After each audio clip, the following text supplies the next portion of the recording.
Une partie de l'âme de Montréal en hiver, les patinoires extérieures. On vous a demandé vos photos. Vous avez été très nombreux à nous envoyer. Je vous en remercie. Des photos, des messages, des anecdotes sur vos patinoires de quartier.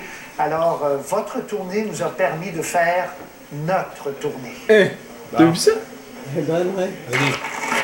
Jérôme Piché a 19 ans. Il vient patiner et jouer au hockey ici au parc Baldwin sur le plateau depuis qu'il a 4 ans. Bonjour Jérôme Piché. Bonjour. Ça va bien? Oui. Ben oui, merci de nous avoir écrit. Bien. Donc toi, c'est important, la qualité de la glace. Très important.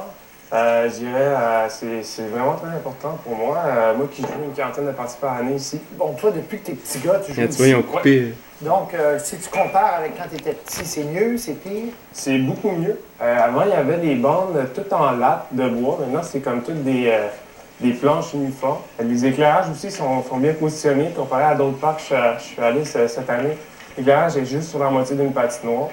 On a eu nos pelles quand on les a demandées, mais là, on aimerait ça avoir des dons. Si Jérôme Piché donnerait presque un prix à la Ville de Montréal pour l'entretien des patinoires sur le plateau, la qualité du service selon notre petite tournée et vos lettres est loin d'être identique partout sur l'île. Nous sommes par exemple au parc Berthe-Loire, dans l'arrondissement Antique, quartier-ville. Depuis Noël, on aurait espéré qu'il y ait une patinoire pour que les enfants puissent jouer au hockey, puisqu'il y a eu une belle température pour ça. Mais non, depuis le 25-26, en fait, ça fait 2-3 jours que la moitié de la patinoire, qu'on peut dire qui est patinable un peu, mais elle n'est pas utilisable au complet. Puis à cause de ça, mes enfants de 16 et 12 ans ont dû... j'ai reconduit en auto à une autre patinoire là, qui est Henri Bourassa dans l'Ouest, où là, c'était jouable. Il y a vraiment des inéquités. Là. La qualité des patinoires ne sont la Madame pas... Laville. Elle n'est pas comparable. À Annecy, par exemple, Laville. beaucoup de plaintes. Les gens disent c'est pas déblayé. Il y a de la neige sur la... Ça prend du temps avant que la ville vienne. Donc, vous dites quoi? C'est l'arrondissement qui met moins d'argent? Je ne dis pas qu'ils mettent moins d'argent. Peut-être qu'il y a des problématiques différentes d'un arrondissement à l'autre. Ce qui est important pour les citoyens de ces arrondissements-là, c'est d'utiliser les canaux d'information qu'ils ont droit. Par exemple, on a le 3-1 maintenant, où on peut faire des commentaires, on peut s'informer des conditions de glace. En fait, ce qu'il faut retenir, c'est que la qualité de votre patinoire de quartier dépend exclusivement de l'arrondissement. Et certains arrondissements ont d'autres priorités que les glaces extérieures. C'est à Rosemont, ça. Un arrondissement peut dire, pour nous, les patinoires extérieures sont une priorité. On met plus d'argent là-dedans par rapport à un autre arrondissement? Oui, ça se pourrait, parce que dans le fond, ce que chaque arrondissement tente de faire, c'est de répondre aux besoins de ses citoyens. Donc, dans un arrondissement, par exemple, s'il y avait beaucoup de gens qui préféraient le cricket ou le soccer au patinoire parce qu'il y a moins de demandes. Le cricket, je vous donne ça comme exemple parce que c'est un sport qui est en recrudescence. Donc, on doit répondre à ces besoins-là. Il y a 289 patinoires extérieures à Montréal. 164 si on tient compte des frontières de la ville avant les fusions.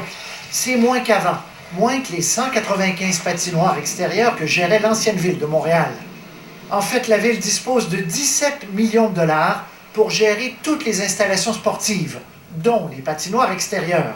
Est-ce qu'il y a assez de budget pour toutes ces patinoires-là? Est-ce qu'il faut en avoir plus? Écoutez, dans tout ce qui est transport et loisirs, les ressources ne sont pas indéfinies, ça c'est certain. Je pense qu'on compose quand même assez bien avec ce qu'on a comme ressources, qu'on donne un excellent service.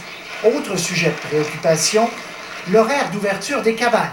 L'horaire de la cabane, sont allés. ça ouvre à 3h30, ça, vous n'avez pas pu changer ça, vous avez essayé un peu? On a essayé avec le conseil de la ville, on a essayé d'avoir une clé.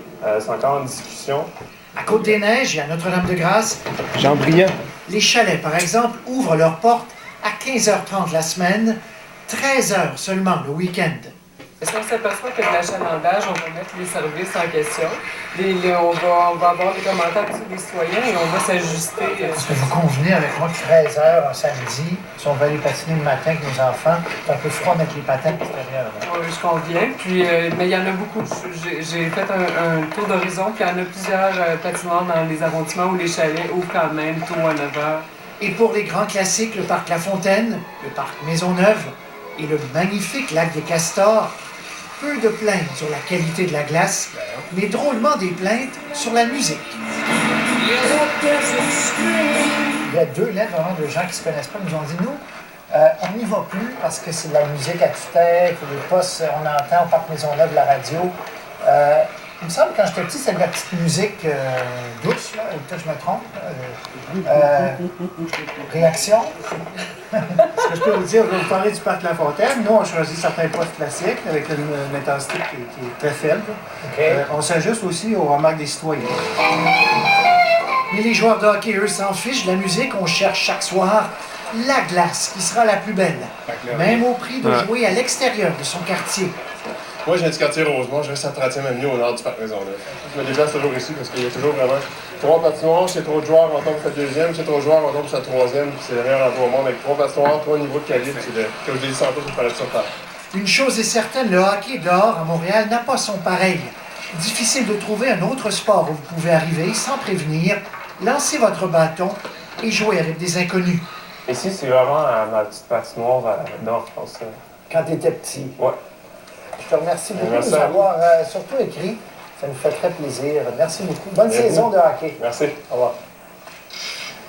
Ouais, Alors, merci.